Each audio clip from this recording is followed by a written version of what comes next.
Assalamualaikum warahmatullahi wabarakatuh. Bismillahirrahmanirrahim. Alhamdulillahirabbil alamin wassalatu wassalamu ala asyrafil anbiya wal mursalin wa ala alihi wa sahbihi ajmain. Amma ba'd. Nama saya Muhammad Rafi Faris bin Fauzi dari Unit B ISMP Pendidikan Islam 3 ambilan Jun 2020. Jadi pada hari ini saya akan mewakili Jabatan Pendidikan Islam dan Moral JAPIM dalam membuat satu ulasan buku ataupun pertandingan video ulasan buku lah. Di tangan saya ini ada sebuah buku. Okey, semua boleh nampak Okey, buku ini bertajuk Ini Semua Mitos. Mitos, M-I-T-O-S, mitos. Jadi saya akan terangkan dengan lebih lanjut selepas ini.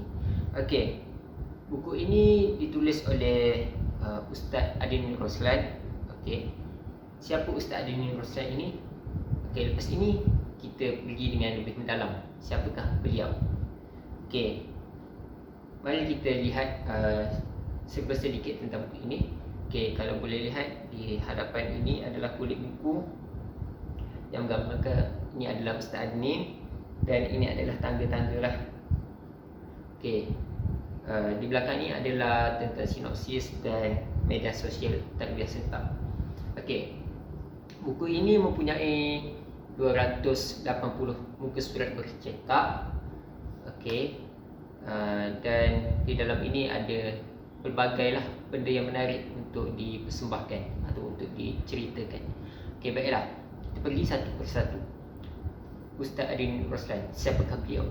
Okey, Ustaz Adin Roslan ini merupakan seorang founder, iaitu founder publisher Tarbiyah Serentak. Di bawah Tarbiyah Serentak ini beliau telah ada satu tim lah. Beliau sangat besar. Okey, dan beliau sendiri telah menulis dan menerbitkan beberapa buah buku lah.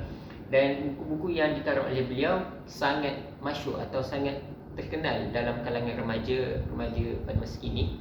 Antaranya adalah Tarbiyah Serentak 1, 2, 3, Ikab Lain Dakwah, Surat untuk Orang Putus Asa, Surat untuk Orang Putus Cinta, Tuhan Aku Ingin Sembuh dan sebagainya. Dan koleksi-koleksi beliau boleh dapatkan sendiri di laman web ataupun laman media sosial Tarbiyah Serentak lah. Sebelum saya terlupa, buku ini berkisahkan tentang dakwah ataupun pendidikan khusus pada Islam lah, Islamic education kan.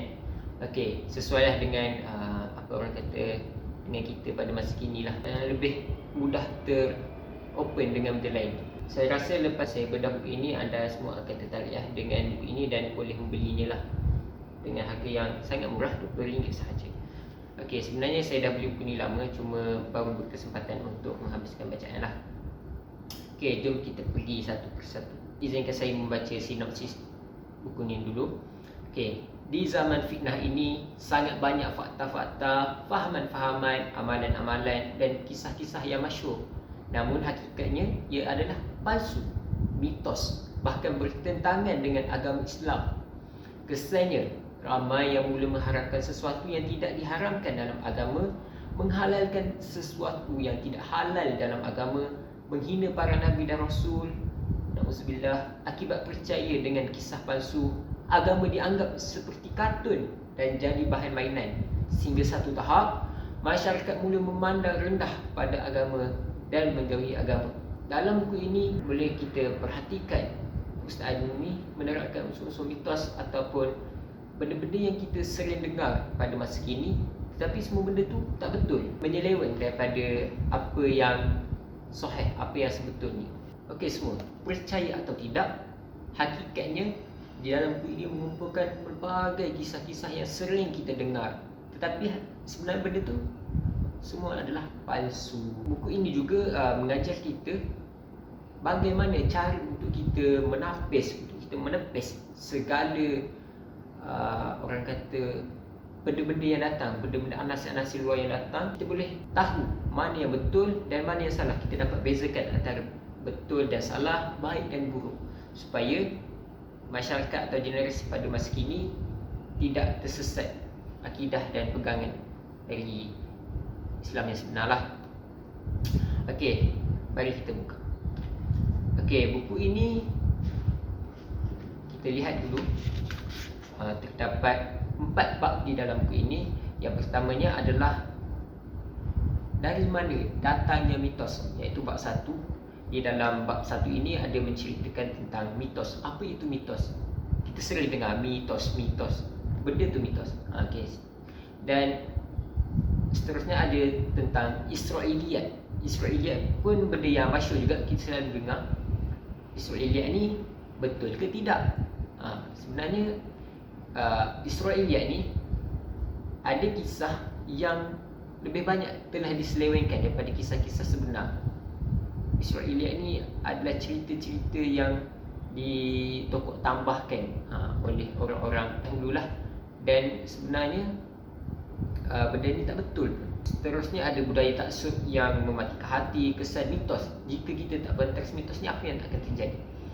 Okey, bab 2 pula adalah tentang neraca kebenaran, iaitu kita ada dalil ataupun sumber hukum Islam, iaitu dalil yang disepakati, dan yang keduanya adalah dalil yang tidak disepakati. Inilah dua dalil ataupun sumber yang menjadi pegangan Islam pada masa kini dan daripada dulu sampailah bila-bila. Okey. Dan yang kedua adalah sumber yang ditolak dalam agama. Ada banyaklah sumber-sumber yang ditolak dalam agama, antaranya adalah majority, itu benda yang ditolak, melalui mimpi dan sebagainya, itu semua ditolak, semua tak betul. Okey.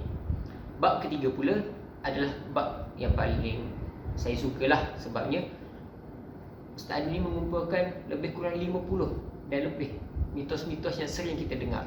Antara mitos yang saya rasa anda semua pernah dengar adalah, yang pertamanya, kalau tengok video lucah, ibadah kita tidak diterima 40 hari. Logik ke? Tak logik. Sebabnya kita diciptakan adalah untuk beribadah pada Allah, dan Allah tu Maha Pengampun lagi Maha Mengasihani. Jadi jika ibadah kita tidak diterima 40 hari, akan dipersoalkan, itu apa fungsi kita buat ibadah kan? Jadi benda tu semua adalah mitos, tak betul. Antara lain adalah tak boleh bertakbir sebelum waktu tibanya hari raya. Nanti orang-orang dalam kubur tak akan menangis. Ini saya pernah dengar waktu saya sekolah menengah lagi. Ada seorang pakcik ni ceritalah. Dan kalau ikut logiknya, memang tak betul, memang salah daripada segi akal lah. Ada ke patut kalau kita takbir orang dalam kubur menangis? Sedangkan takbir itu benda yang baik lah, benda yang patut diamalkan lah. Okey, macam itulah. Dan antara mitos yang lain, ini pun saya sering dengar juga. Kalau kita baring waktu azan, tak kisahlah azan subuh ke maghrib ke zuhur, isyak dan sebagainya, kalau kita baring waktu azan, nanti mayat kita akan jadi berat bila kita mati. Nonsense kan? So memang tak logik lah benda tu. Itu semua adalah mitos. Dan pelbagai lagi lah, korang boleh tengok je dalam ni, ada tersusun dan siap dengan dalil-dalil yang sahih. Apa yang tak betul ni, Ustaz Adin terangkan dengan dalil yang sahih. Okey, dan bab yang terakhir, iaitu bab 4, kisah-kisah tidak sahih. Tadi bab mitos, yang ini adalah kisah-kisah tidak sahih. Kebanyakan kisah-kisah tidak sahih ni adalah daripada kisah Israiliyat lah. Israiliyat macam saya kata tadi, banyak yang telah diselewengkan lah melalui Bible dan sebagainya. Okey, antara kisah-kisah yang tak sahih, yang masyhur, yang kita sering dengar, saya nak ambil dua. Yang pertama adalah tentang kisah Nabi Yusuf dan Zulaikha. Okey, boleh kata semua sedia maklum, memang kisah Nabi Yusuf dan Zulaikha ni orang kata kisah percintaan paling romantik, paling romantis lah pada zaman kini kan. Dan dalam majlis-majlis perkahwinan juga kita sering dengar doa, ya Allah, berilah pasangan ini kebahagiaan seperti mana Yusuf dan Zulaikha, dan satukan hati-hati mereka. Itulah pedih kita sering dengar. Bila nak cerita tentang kisah Nabi Yusuf dan Zulaikha ni, sebenarnya dia panjang, tapi apa yang saya dapat ringkaskan di sini adalah ni apa yang diceritakan lah, dan apa yang masyhur lah. Nabi Yusuf dan Zulaikha ini saling mencintai antara satu sama lain. Tapi hakikat sebenarnya dalam surah Yusuf tidak diceritakan langsung perkara ini. Tapi apa yang ada hanyalah Allah menceritakan, atau Allah menyebut, Allah Subhanahu Wa Taala tidak menyebut nama wanita yang menggoda Nabi Yusuf, tetapi Allah menggelarnya dengan isteri Al-Aziz. Siapakah isteri Al-Aziz ini? Kita tak tahulah. Tapi ada yang pendapat mengatakan nama beliau adalah Ra'il, seperti yang dinukilkan oleh Imam Al-Baghawi dalam tafsirnya, Imam Al-Tabari dalam tafsirnya, dan Imam Al-Qurtubi dalam tafsirnya. Dan sebenarnya Zulaikha ni bukanlah nama, tetapi ialah adalah gelaran untuk seseorang itulah. Jadi kat sini memang tiada sebarang dalil Al-Quran atau hadis yang mengatakan bahawa Nabi Yusuf dan Zulaikha ini berkahwin atau bercinta. Dan apa yang diceritakan juga dalam surah Yusuf dalam Al-Quran adalah akhiran kisah Nabi Yusuf adalah abang-abang dan adik-beradik Nabi Yusuf ni tunduk hormatlah kepadanya. Sebab Nabi Yusuf ni macam kita tahu seorang pemimpin dan seorang ketua. Korang boleh tengok je cerita ataupun boleh cari je kisah-kisah Nabi Yusuf ni, kisah Nabi Yusuf ni dalam internet atau sebagainya lah, dalam kitab-kitab panjang sebenarnya. Okey, dan satu lagi yang saya suka adalah kisah yang ini kisah yang tak betul, kisah yang tak sahih, iaitu Nabi Sulaiman berkahwin dengan Puteri Balqis. Siapa Puteri Balqis itu? Puteri Balqis ni hakikatnya ialah beliau adalah seorang raja perempuan pada zaman tersebutlah, pada zaman Nabi Sulaiman. Okey, apa yang kita sering dengar atau apa yang kita famous adalah Nabi Sulaiman ni dia berkahwin dengan Puteri Balqis. Tapi sebenarnya dalam surah An-Naml, surah An-Naml ni adalah surah semut lah. Okey, dalam surah An-Naml hanya mengatakan bahawa Nabi Sulaiman ni hanya mendakwah sahaja Ratu Balqis ataupun Puteri Balqis ini. Tak ada pun yang mengatakan bahawa Nabi Sulaiman ni berkahwin dengan Puteri Balqis. Dan sebenarnya dalam Al-Quran ni, dalam surah An-Naml ni panjanglah, start daripada ayat 29 surah An-Naml hingga ayat 44. Okay, korang boleh semak je atau cek je dalam Al-Quran, tengok tafsir dan sebagainya lah. Dan sebenarnya benda-benda ini adalah kisah-kisah Israeliat yang telah ditokok tambahkan. Dan ada juga kisah-kisah yang Israeliat ini yang telah diselewengkan. Ada yang mengatakan bahawa pada akhirnya Nabi Sulaiman ini murtad. Sebenarnya benda tu memang tak betul lah. Sebab seperti kita tahu, Nabi-Nabi Allah ini semuanya dipeliharakan. Jadi tidak mungkinlah seorang Nabi akan murtad. Ada yang juga mengatakan bahawa Nabi Sulaiman ini adalah seorang yang sangat tergila-gilakan wanita. Memang tak betul lah. Okey, so itu sahaja 4 bab di dalam kisah ini. Dalam buku Ini Semua Mitos ni korang boleh dapatkan sendiri. Dan kenapa korang perlu beli buku ini, Ini Semua Mitos ni? Okey, yang pertamanya untuk remaja lah, untuk khususnya kan, untuk remaja khususnya.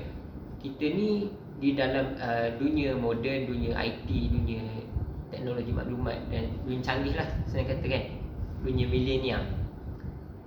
Banyak perkara-perkara yang sudah menjadi kebiasaan atau yang sudah menjadi cerita yang famous lah, yang kita sering dengar, tapi kita tak tahu benda tu betul atau tidak.